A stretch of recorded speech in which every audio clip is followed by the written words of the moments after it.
Hello, and welcome to another episode of Undiscovered Beasts and Strange Phenomena. Please join our experienced and knowledgeable panel of hosts as we explore the great mysteries of our time: Bigfoot, UFOs, ghosts, and unexplained phenomena.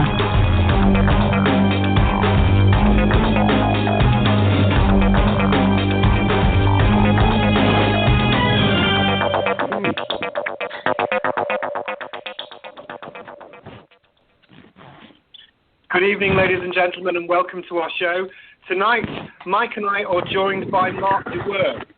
He's very well known in the Bigfoot community, both an experienced investigator in the field, as well as hosting the Ohio Bigfoot Conference, and also a curator of the BFRO Museum. Good evening, Marc, and welcome to our show. Hey, Adam, how are you? Very well. I'm very pleased that you're here tonight.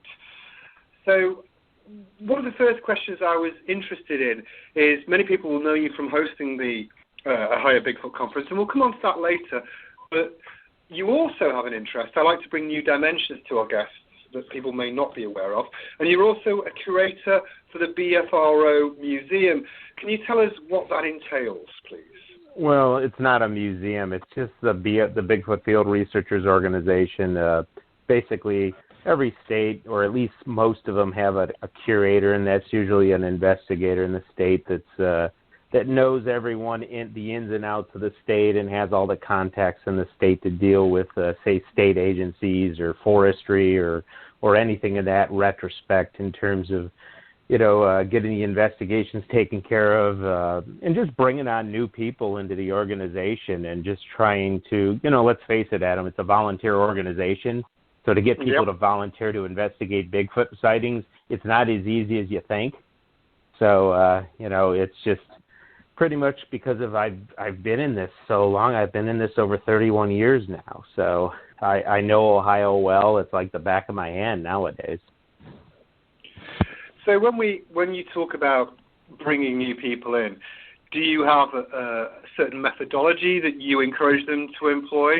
Is there a template of questions that you ask? How do you approach that? Typically, I just bring them out in the field and let them come out on some of the outings that I host or just hikes that I host, and just kind of try to read them that way to see what kind of experience they have in the woods, how they are with people. I mean, obviously, better investigators are better people persons. For example, I'm in the sales industry, so if you're able to talk with all different types of people and sell them products, you're probably going to be pretty good with talking with Bigfoot witnesses.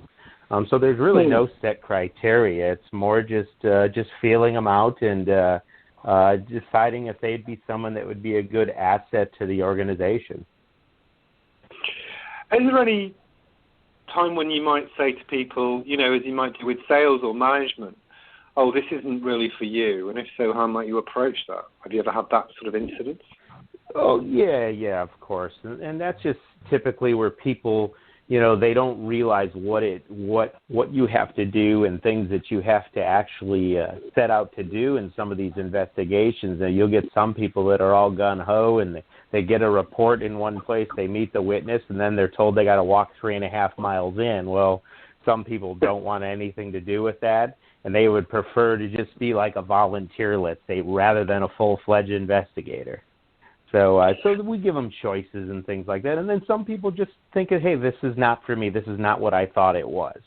I mean, I think a lot of people sometimes just look for an escape to just go talk Bigfoot, and rather than actually go out and look for it, kind of like you and I do.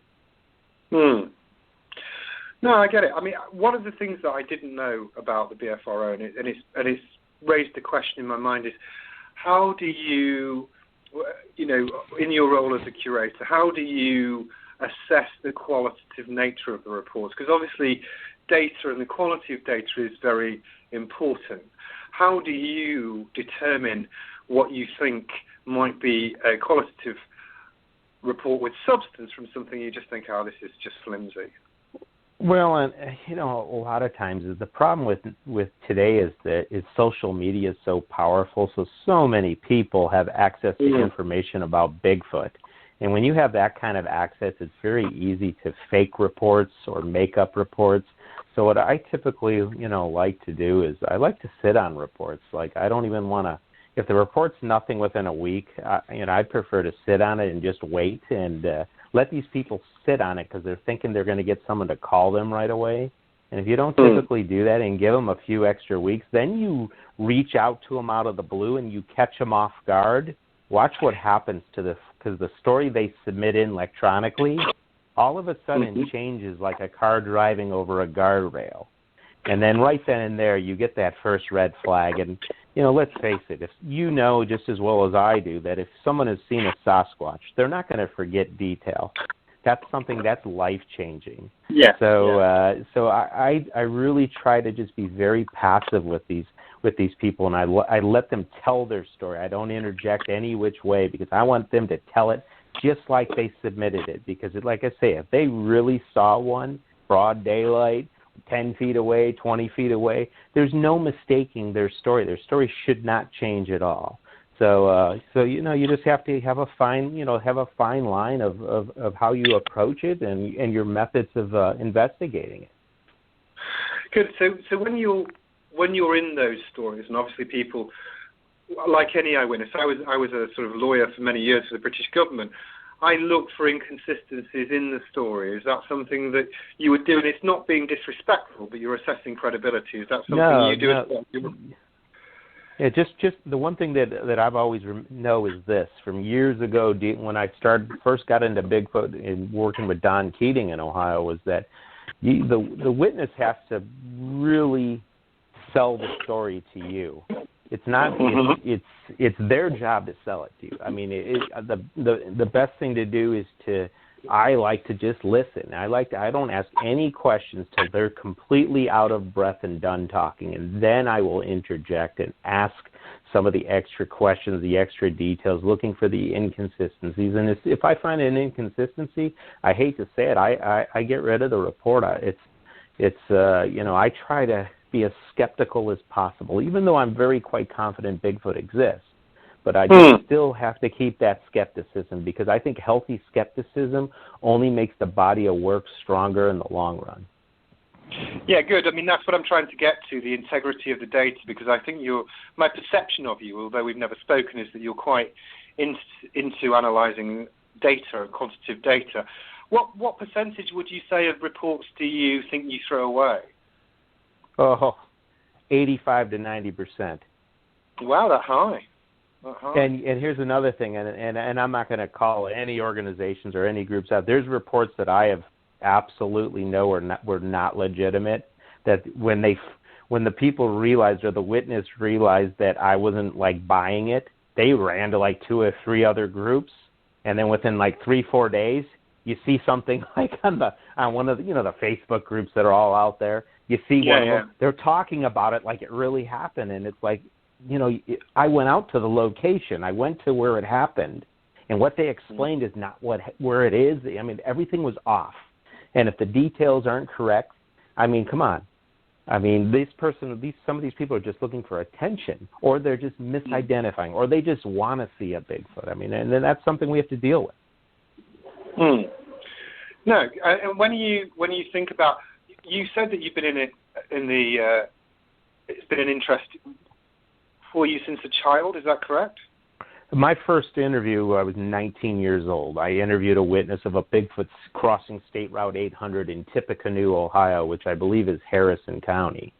And that was by sheer accident. And the only reason I interviewed the person, I was at a family reunion with a girlfriend of mine, and the uncle mentioned about the neighbor who saw a black bear walk across State Route 800 and step over a guardrail.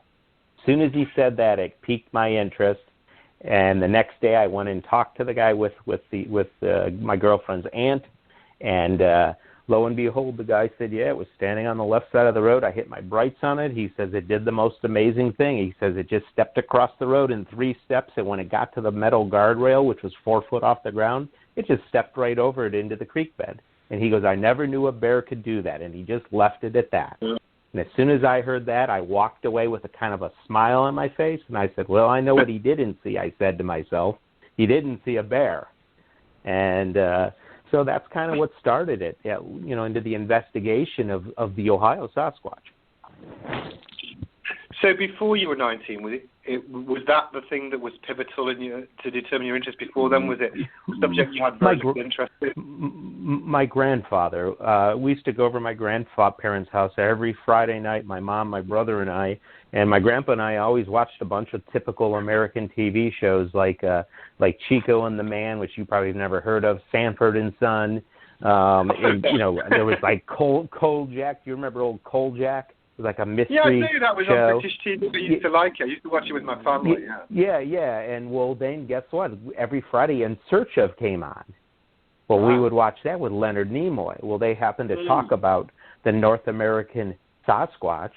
And I remember watching with my grandfather, and I got all excited. My grandpa, does Bigfoot really exist? And he looked at me, and he says, yes. I go, are they in Ohio? And he looked at me, he goes, well, I think so, yes. He goes, I've seen newspaper clippings. So the following Monday, I was in 4th grade. I went over to Hilliard Elementary School in Westlake, Ohio, and I went and asked the librarian if they had any books on Indian legends. And she took me over to one little area of the library, and I saw the word Loch Ness on a book.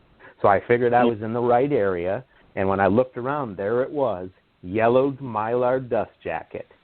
And I slid that big, heavy, hardbound book out. It said Sasquatch Apes Among Us by John Green. And I remember taking that book, flipping it on the back, and you know how there's the map on the back?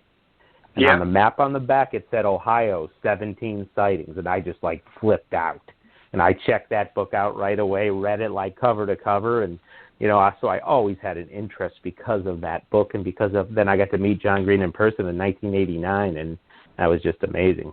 So that childhood interest translated out into being a teenager. My understanding, my perception of you, again, I don't know the answer to this, but I'm interested, that's why I'm asking, is that you may well have an encyclopedic knowledge of accounts in Ohio. Are there any historical accounts that you find compelling or have swung you in favor of there being a Bigfoot in Ohio as a result of your research? Well, the one I like was back in the 80s over in Sharon, Ohio. And it was a lady, that would be in Noble County, and it was a lady that had her kids at the local fairground, and there was no fair going around, but they had a little playground area. And she was standing there and just sitting at the picnic bench, and her kids were playing on one of those old metal circular kind of merry-go-rounds where they run around, you run around it, and then you jump on it, and it spins in a circle. Yeah. I remember having one as a kid on our campground, and she said, I'm watching the kids, and she says, I start hearing something off to my left moving through the woods. Well, on the other side of the woods, there was supposed to be a cow farm over there, so she just assumed a cow was in the woods moving through the woods, and she didn't pay much attention to it.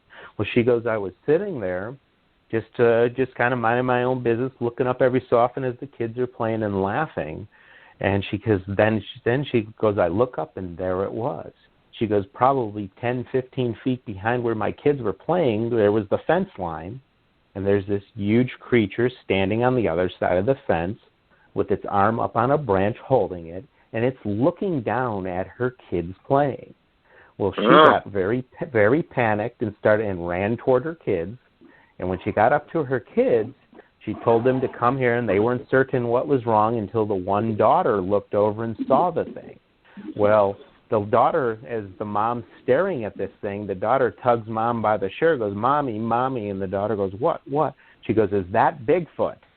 And lo and behold, she goes, get to the car, and they all started running back to the car, and she said she turned around, and it started moving down the fence line, and then it just went into the woods, but she took off, right away. But she said the one thing that the Bigfoot did, which was very surprising, was she said when it was watching her kids, it looked like it had a smile on its face, like it was observing them and just enjoying it.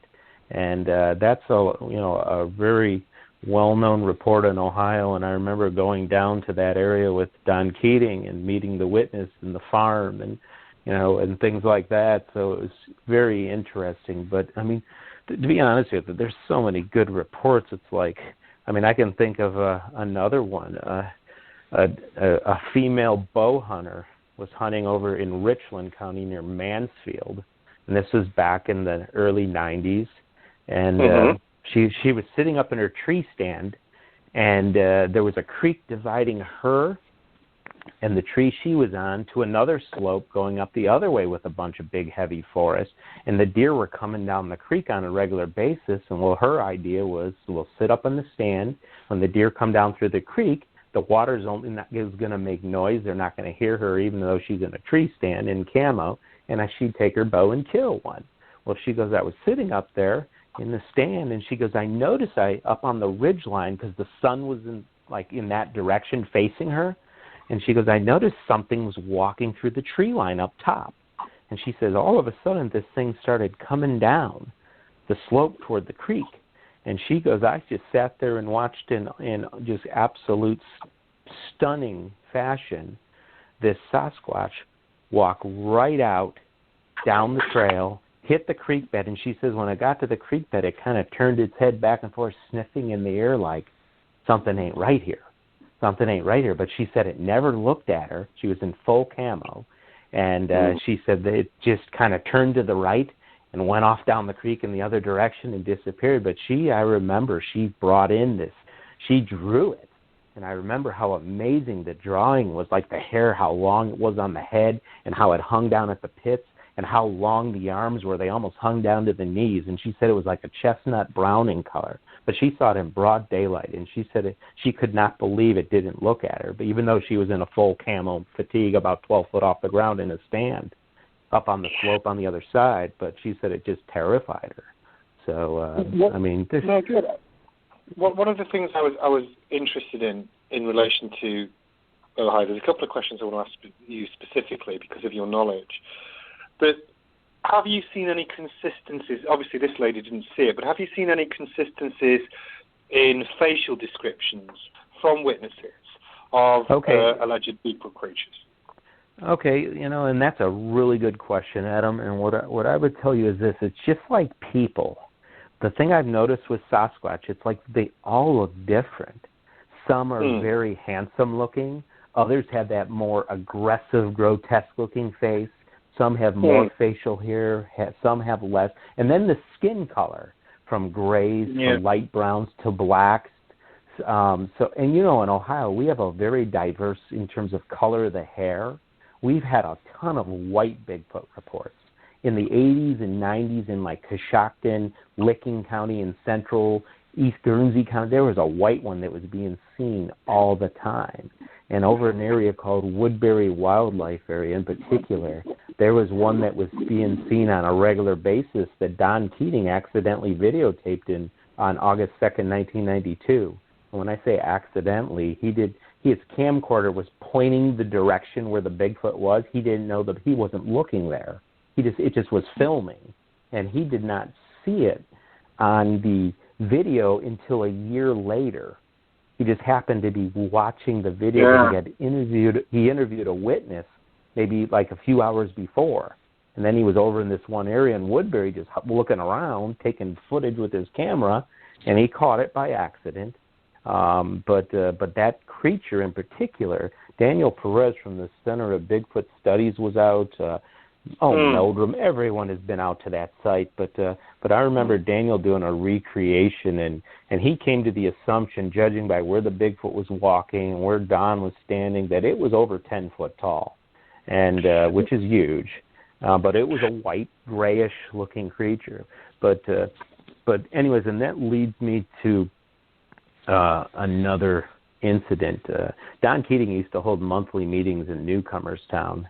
And there the one year, there was a state or a county sheriff from Coshocton that would come to the meeting, and he'd be dressed in full uniform. So he was basically getting off his shift, coming over to the meeting and sitting in the back corner of the room and listening. And I went up to him a couple times and said, hey, you ever have any reports? I know where you're in Coshocton. We have tons of reports there. And he just looked at me and just kind of smiled and said, not really. I go, well, what are you here for? He goes, just listening. And then maybe about 7-8 months later, he shows up to the meeting, and guess what? He's dressed in street clothes.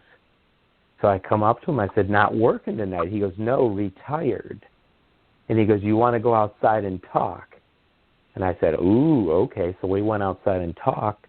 So he came out, and he said in February of 1992, he was down over in Woodbury Wildlife Area once again, going down County Road 286, heading to County Road 6. He says it was snowing pretty heavily, and he was in his cruiser on a dirt gravel road.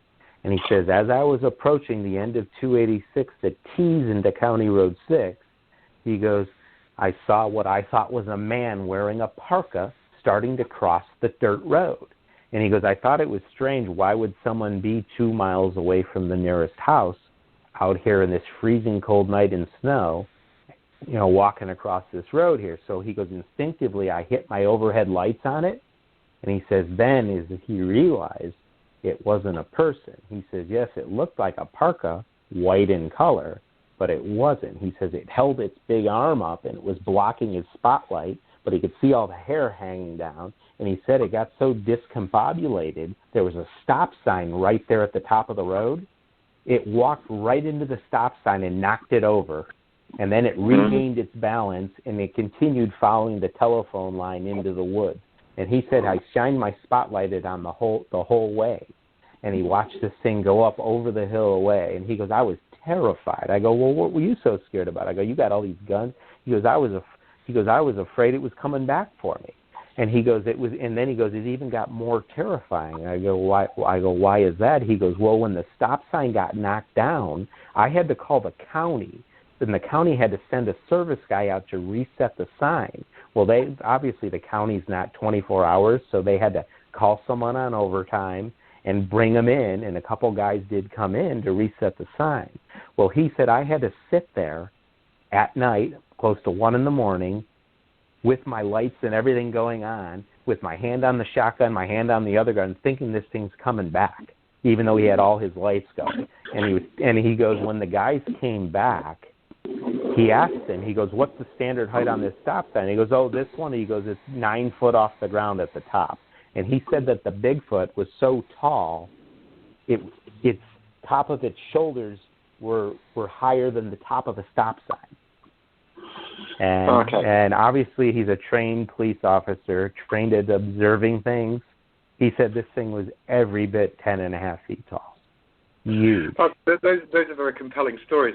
A couple of points I want to make, if I may. I mean, first thing, I like the fact that you answered that they have different facial features and colours, because gorillas do. I've seen them in the wild. Orangs do. Very different. And also, if someone says to me, describe a gibbon, well, they have different hair colours, and I think that that's important.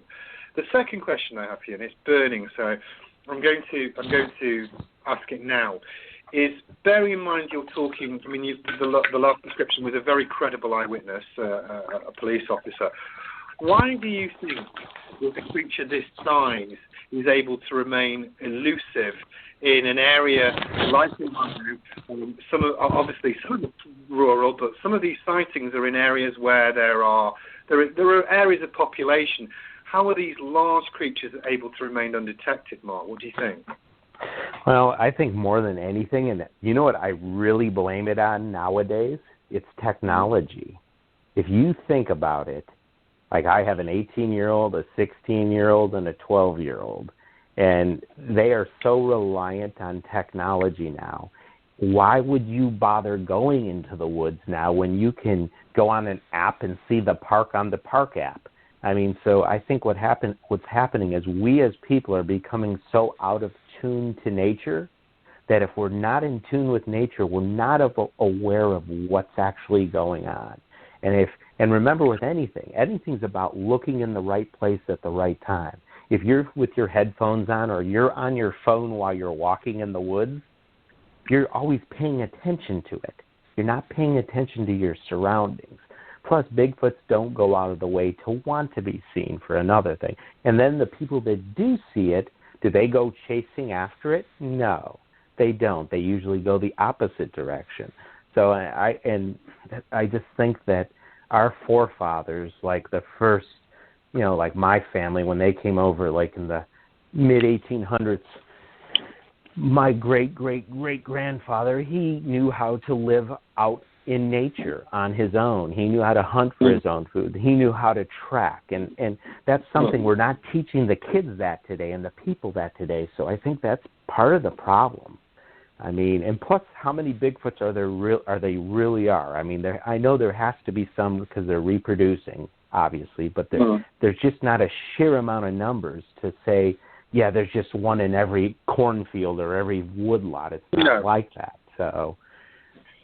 No, I mean, my family, a lot of them are in the countryside. My mother said, the difference between country people and city people is just on a basic level, city people never look at the sky. And I think that's a good point. One of the questions I had when I thought about Ohio, particularly, was that there seems to be a concentration of sightings or witnesses in that particular area. Is there any particular reason? I mean, I'm asking you to speculate. Obviously, you can't prove this, and I know that. No. But you must have thought about it. Why do you think that there are sightings as a concentration in Ohio, as opposed to other places where there are less? Well, it's because, for one thing, Ohio has always had a long history of good investigators. You had Ron Schaffner, you had Mark Francis, you had Don Keating, you had Matt Moneymaker, you had the old, I'm trying to think, I can't remember their names. There was an older couple from Eaton, Ohio, Betty and Leon Parks, just to name a few of investigators that, I mean, they were investigating all back in the 60s and 70s. I'm trying to think of some of their names. There's so many of them from back in the day, but and it continues on too. That we have investigators that are pretty active in the state. There's a lot of good groups in the state. I mean, we have SOSPI down in the Cambridge area. That's Doug Waller's group, and you have other groups, just all around the different parts of the state. That as long as you have active investigators, you have data come forward, and plus. Another big thing is that, I always say you go from Cleveland to Columbus to Cincinnati, and you go east of there, and that's where your Bigfoot sightings happen. That's where you start getting in the rolling hills, become the foothills of the Alleghenies. And obviously, Ohio has a gigantic deer population. And we don't have any natural predators. We don't have wolf populations. Our cougars numbers are very, very little and small. We have coyotes, and that's about it. So when you get these monster deer, a Bigfoot's going to take fully advantage of that opportunity and become the alpha predator. And they're definitely feeding on deer in our state. So, I mean, we've had not only, where we're finding deer kills that are of very strange nature, but we also have witnesses that have seen these things taking deer. So, I mean, they're definitely taking advantage of it. Plus, Ohio has so much water. Think about it. Look at the map. We have Lake Erie on the north and the Ohio River Valley on the south. There are so many rivers flowing north and south of the state, and our whole eastern section's all Finger Lakes, all around that whole east section, down through Salt Fork, down into Noble County, going down almost into Wayne National Forest. So when you have all that water, all that cover, we have mostly hardwood forests. And if you know anything about ecology, I mean, I always tell people the first thing you have to do in your research area is look at the forest ecology. You want to look what's on the forest floor. When you look on the forest floor, you can tell yourself, hey, if I really had to, is there a chance that, something could survive here? That's why I tell them, look for oak and hickory forests, because oaks and hickories produce tons of forest mass. And when you have mass production, you have lots of deer, lots of turkey, lots of other things wanting to eat that, which means the Bigfoots then are going to be there trying to get the deer and the turkeys and the other animals. So, that's pretty much, one of the real big things is you want to look at forest production, and I think that's going to help you a lot in your research in the long term. Good. So. Yeah, no, that's a good answer. I mean, one of the things that I speculate on, and I'm going to put this to you because obviously you've been investigating for a long time now, and again, I'm interested in your answer.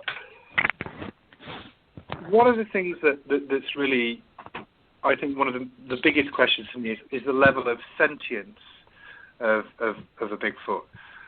What do you think about this, Mark? Do you think more akin to a gorilla? Is it the same intellect as us? Is it somewhere in between? Where do you think it might lie? That's a question that you can go back and forth on all the time. But the one thing I've always I remember in college, my anthropology teacher, and even though he wasn't a Bigfoot believer, but I think he might have been a closet one, he goes, Bigfoot does one thing that intrigues him more than anything, which leads him to believe that if it doesn't exist, it's super intelligent. And I said, well, what's that? He goes, it does exactly one thing that only we do. And I said, bipedalism. He goes, exactly. He goes, when you walk on 2 feet, you need a larger brain. With a larger brain, it's going to lead to more intelligence. And I think, and absolute no doubt, these are the ninjas of the forest. They are absolutely on top of it. And when it comes to knowing the ins and outs, knowing when humans are around, coming around, close by, they just seem to be on top of it. So, I mean, I'm gonna say it's more of a relic hominid like us. I mean, I really think it's leaning to human type, like, rather than ape. That's just my opinion. I'm no expert. That's just giving my honest opinion. All you can give is your opinion, and it's for what it's worth. I agree with that. I think that's more likely as a hypothesis than purely a gorilla. Having seen them in the wild and seen great ape behavior, I think that it's much closer. And I always think of a hunter in Mongolia who had exactly the same conclusion, and he was, with the greatest respect to him, he had virtually no contact with civilization, and he was saying, well, they're similar to us, but not quite, and he wouldn't know what Homo erectus was, but he was able to articulate it. So that's good. Go ahead. No. Finish off what you're saying. I'm interested. I was gonna say, one thing is some of the best people, like the best type of observant people, are like birders. People that actually go and look for birds. They're really in tune on what they're looking for. And when you get a couple reports from birders that are looking through their bird scopes and actually see a Sasquatch because they hear a noise that doesn't sound right, and those are pretty interesting interviews. I mean, to hear their detail and how scared they are because they've never heard of anything like this. And I just think, Adam, we need to get people. I think it starts on the school level. We need to get ecology back into school and start teaching kids again from youth about the outdoors, and maybe even hunter safety. Like teach them how to properly use guns.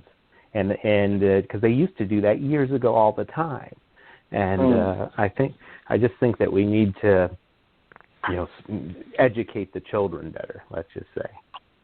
Yeah, when I go to Sumatra, for example, one of the first things I do is I talk to birders about what they've seen recently. So I'd agree with you on that. Now you do lectures, I know, at libraries on the education point, and you do free lectures in those sort of circumstances. Do you teach nature? Is it about Bigfoot? What are your lectures predominantly about? My lectures is taking Bigfoot and using it as a tool to introduce people to nature and the importance of ecology, the importance of the forest, and the importance of everything that lives in it, because all of that put together leads to a sustainable environment for a Bigfoot to succeed in. And if we have these types of environments, I think the Bigfoots or the Big Feet are going to do a lot better, and I think they're going to be around for a very long time. And I think that, think about it. When I do Bigfoot lectures, I love doing the ones for like the scouts and the kids' camps, because it's like at the end of the lecture, guess what we get to do? We get to go for a Bigfoot hike. Well, these kids that never wanted to go for a hike, all of a sudden you throw in the word, go look for Bigfoot. Oh, they're all jumping up and down, and 3 miles in, they don't even realize they're 3 miles in because they're so excited. So I try to do everything to teach the kids not just about Bigfoot, but also about everything around you.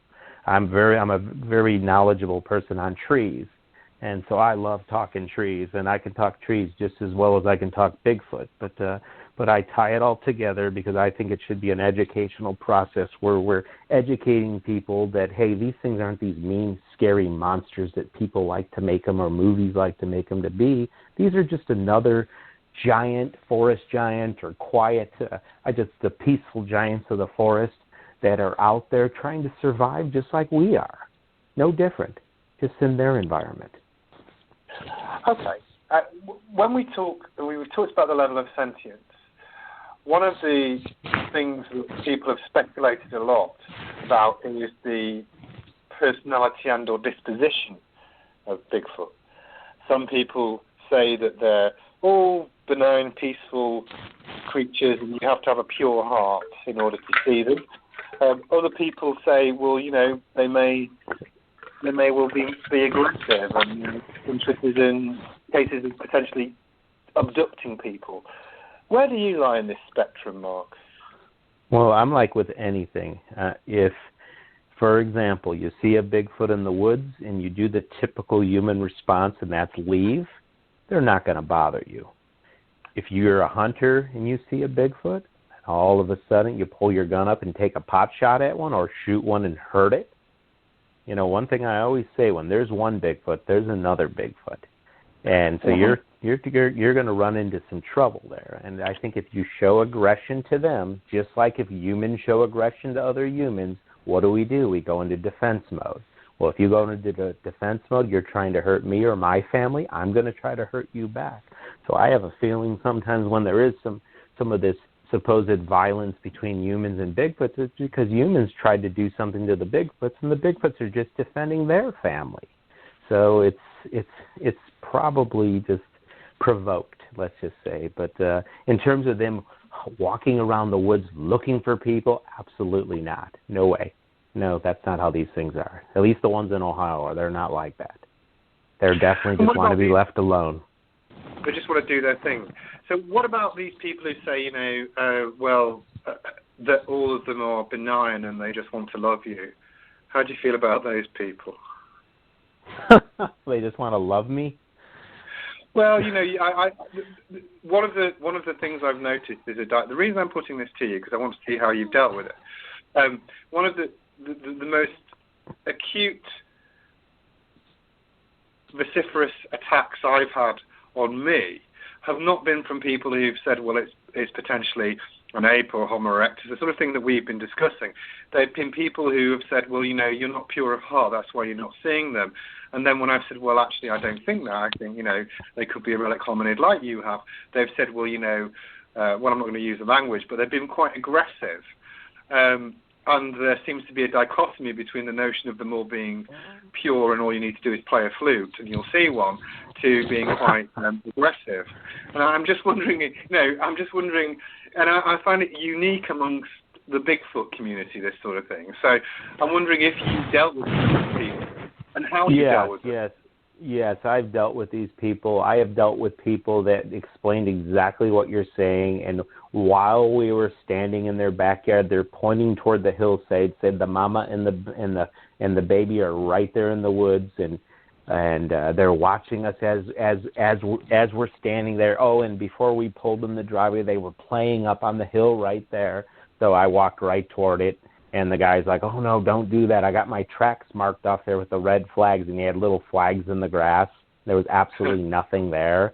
So, of course, when I got to the tree line, you're right by them. I stepped right into the woods. You're on them. There's nothing there. You know, it's just one of these things where, yes, we have to deal with that. But, you know, if anything, people have to understand a Bigfoot sighting is nothing more than an accident. It's when a Bigfoot has to accidentally let someone see them. It could be because its family's over in a direction you're going. It could be just because, you know, there was a river running with high volume and it didn't pick you up. It didn't hear you. I mean, you hear those stories where the Bigfoot smells terrible. Well, just like you know, with gorillas and a lot of the apes, they have that extra gland that almost like skunks each other. Yeah. Well, that's that odor. Well, if you spook a Bigfoot, because it doesn't know you're there. What's it going to do? Like a skunk or like a gorilla, it's going to let off the odor. It's going to take off. Well, first thing the witness says is, well, it smelled horrible. Well, then in other instances where the Bigfoot's doing the observing and you walk by and happen to look up and see it, you don't hear any about the smell because the Bigfoot already knew we were there. So it's kind of a mixed bag, let's just say. But in terms of this, have to be a loving heart. No, people that have Bigfoot sightings aren't expecting this to happen. This just happens. It's just luck. It's nothing more than that. I mean, look at Renee DeHinden, Renee, Grover, John, Peter. They've never seen one. They've been looking their whole lives while they were alive. And I know Peter's still alive, but all those years, and they looked and looked and looked. All it would take was looking left instead of right, and one of them might have seen it. So it's just nothing than just a sheer bit of luck. That's all it is. Okay, good. It leads me on to my next question, though. Have you personally experienced, one of the things I've noticed is that, and you know yourself, there's been a lot of vitriol in this sphere of research. Have you experienced any bullying, and if so, how do you deal with bullying or deal with people who suffered from it? Well, I think the best way to deal with the bullying in the Bigfoot community is just to ignore it, because the bullies want you to respond to them. And if you simply just don't respond, they have no fuel or nothing extra to add to their fire. And if you just simply don't respond and just continue doing your research, continue doing your work, and putting off positive word on Bigfoot in the community, I think that's all you need to do, because I think it'll all stand up. It'll all come to fruition in the end, and people will see what's real and what's not, and who the real people are and who the real people aren't. I don't condone any kind of bullying of any sense, and I just think we just need to stay classy, because we have to remember we have lots of kids that are interested in this subject. And they're on these Facebook groups. They see some of this stuff, and some of these people just go crazy on these groups. And you know what? I don't have any time for it. I like to be in the woods. I like to be outdoors. I like to have fun.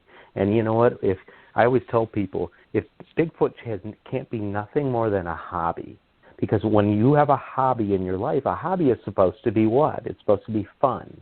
And if you have fun doing it, you're going to continue doing it.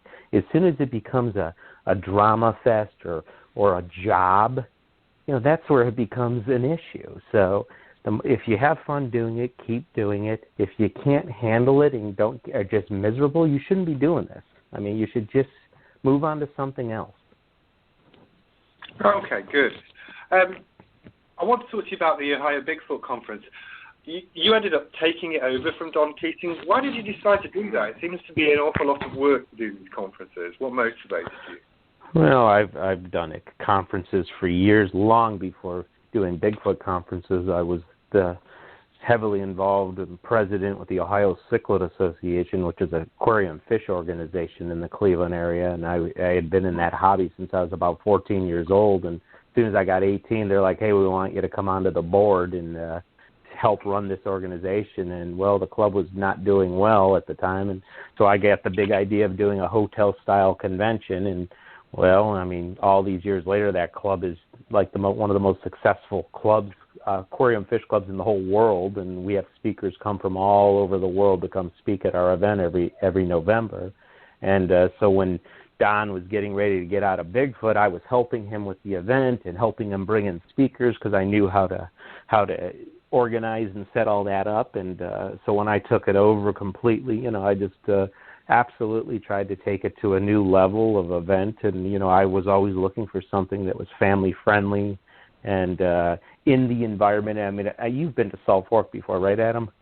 Yeah, I have. Yeah, I enjoyed it. It was good.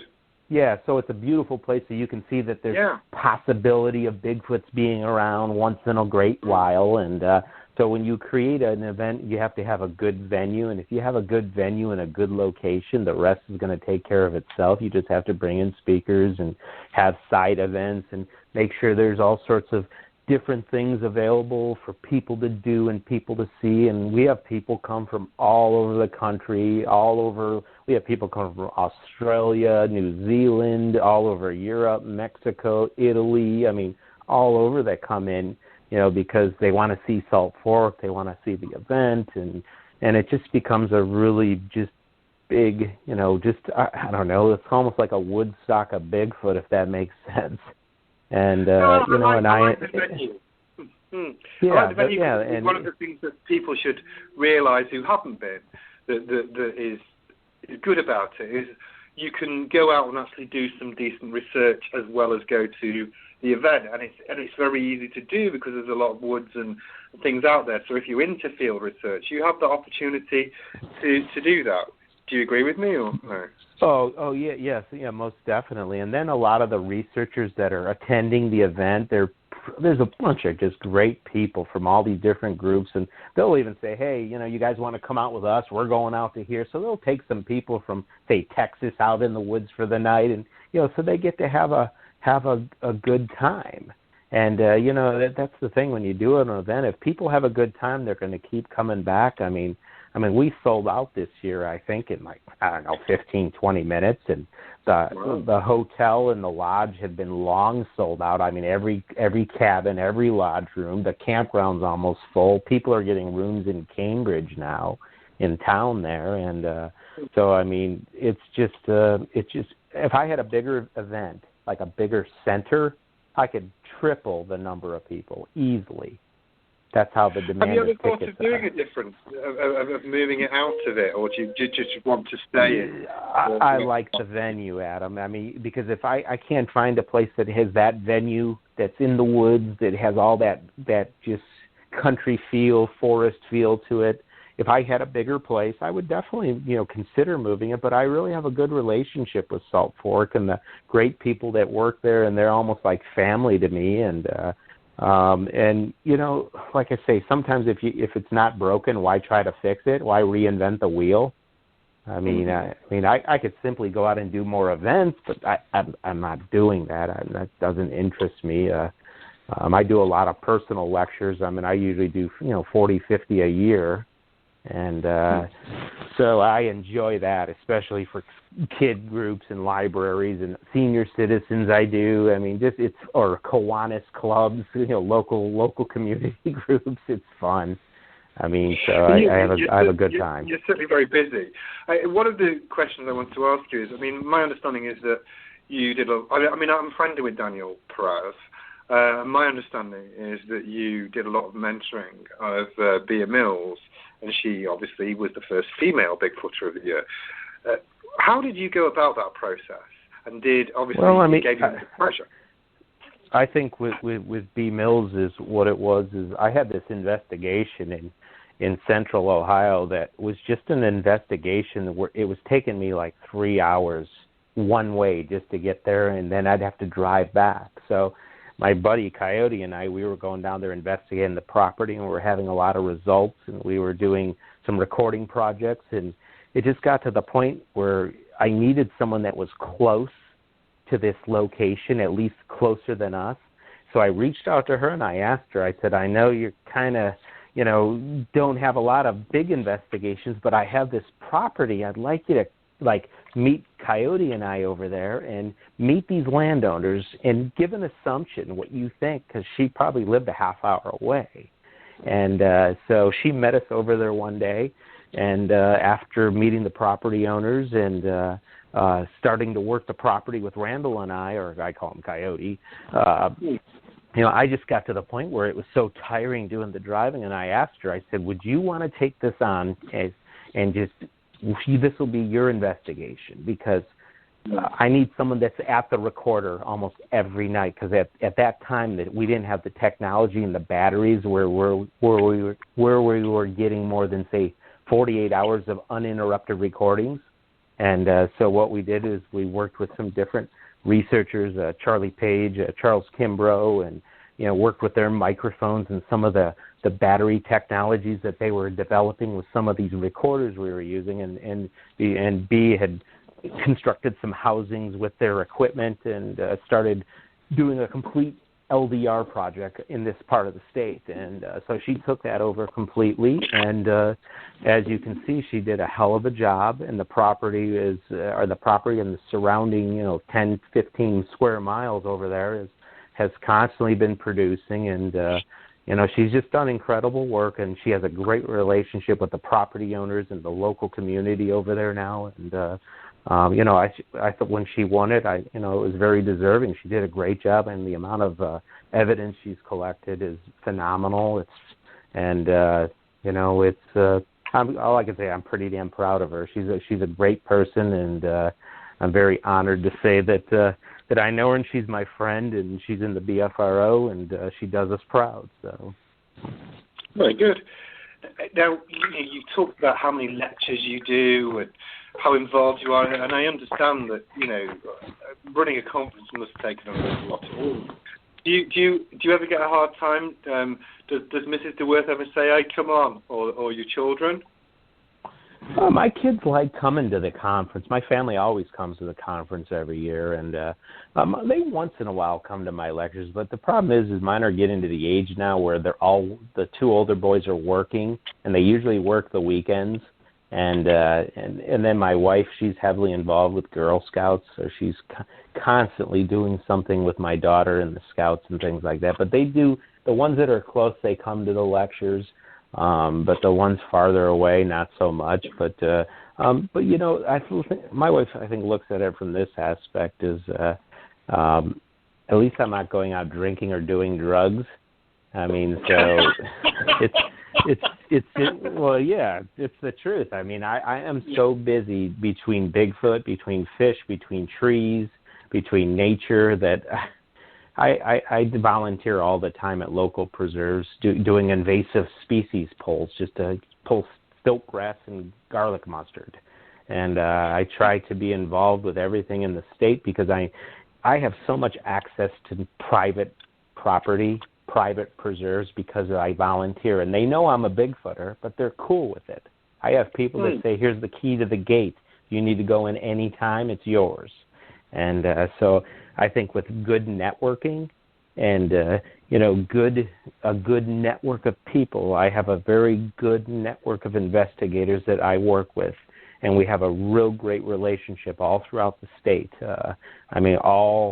Every section of the state, we have someone that I work with. And, because to be honest with you, I don't know how you feel, Adam, but when I get a report that's like 88 miles away, I'd rather give it to someone else that I know that's capable of looking into it rather than driving the 88 miles. Sometimes I drive the 8. Sometimes I drive the 2,000 miles. I do too. I do too. When you get ones that are just so detailed and so good, of course I do go. But when there's those ones that maybe are not fresh, or maybe the information isn't that clear. No, with the amount of sightings that you have in Ohio, I think that makes perfect sense. You emphasize teamwork a lot in the interview we've had.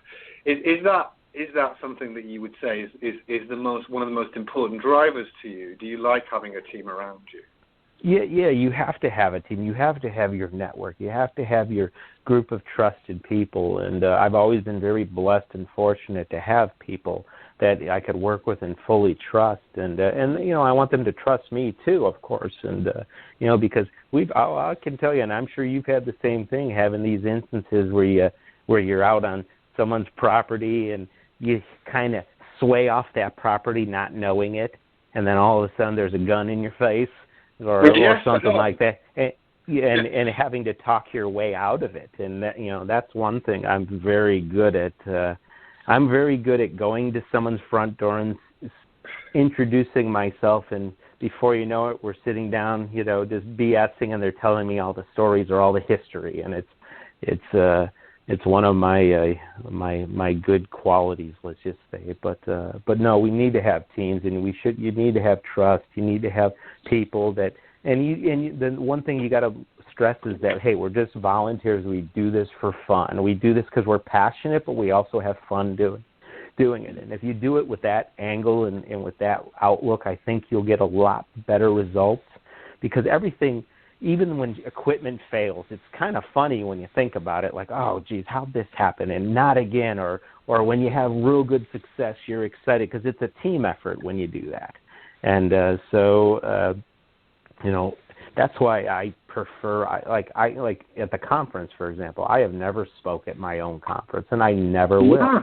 I will never speak at because that's not my place. My place is to invite other people in and hear your guys' stuff and all your techniques. And I just sit back, and I've never seen a speaker at one of my conferences. Never.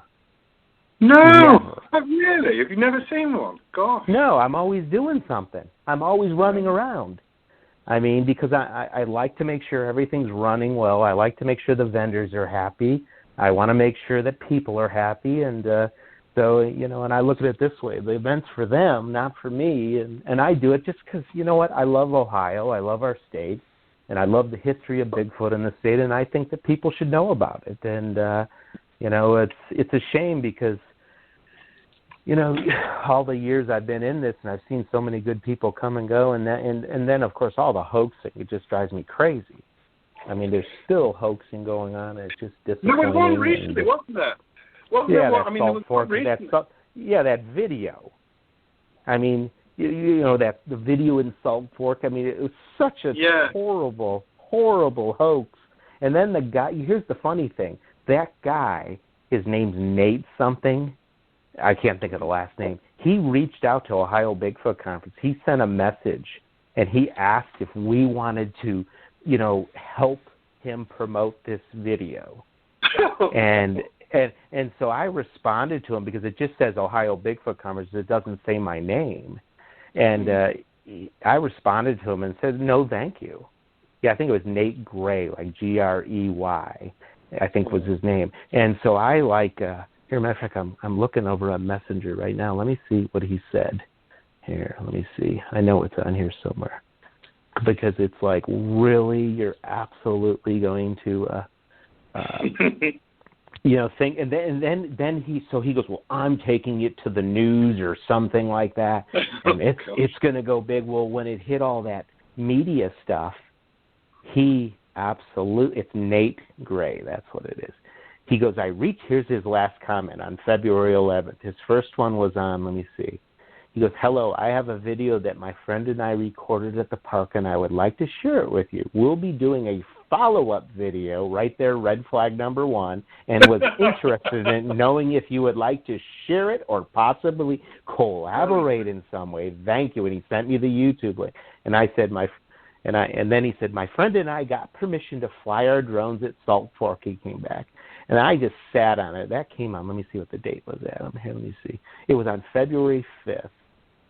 And so I didn't say anything that day. And then the next day I responded. I said, I would suggest to take your alleged video here for peer review to the Coalition for Critical Thinking in Bigfoot Research.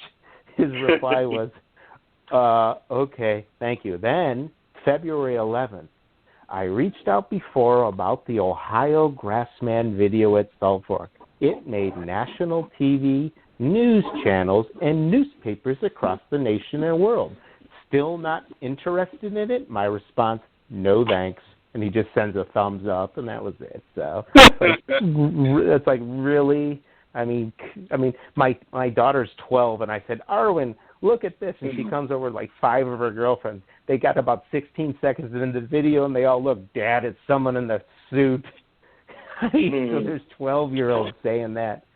And, and then they're going around posting stuff like, oh, you guys need to prove that it's someone in a suit. No, you don't. If you produce a video and you're promoting it, you have to promote beyond a shadow of a doubt that it's the real McCoy. Yeah, and I think that some of these yahoos come in to this field and there's a certain superciliousness that they automatically assume that everybody who's interested in this subject is going to be in some way intellectually inferior to them, and they're surprised that everybody here is not in that vein. So good. I mean that's a good. Those are very good points. Well, we're out of time, Mark. I've really enjoyed already. our conversation. Yeah, it's like gone like boom. It's like we've been talking for 5 minutes, but it's been a lot of fun. Mike and I would really like to thank you for being our guest tonight, and good luck on the conference. Yeah, good luck on the conference. I hope things go well, and of course, when you have the opportunity to do so, I'm sure we'll pick your brains for some Bigfoot knowledge in the future. Thank you very much, Mark. Oh yeah, no, my pleasure. I appreciate you guys having me on, and I hope you guys have a good night and enjoy the rest of the week. Thank you, Mark. That was Okay. Marc DeWerth. Excellent guest. Very, very interesting. Thank you ever so much for being on the show. Next week, I think I'm talking. I think I'm going to be talking about my new book on the show with Mike.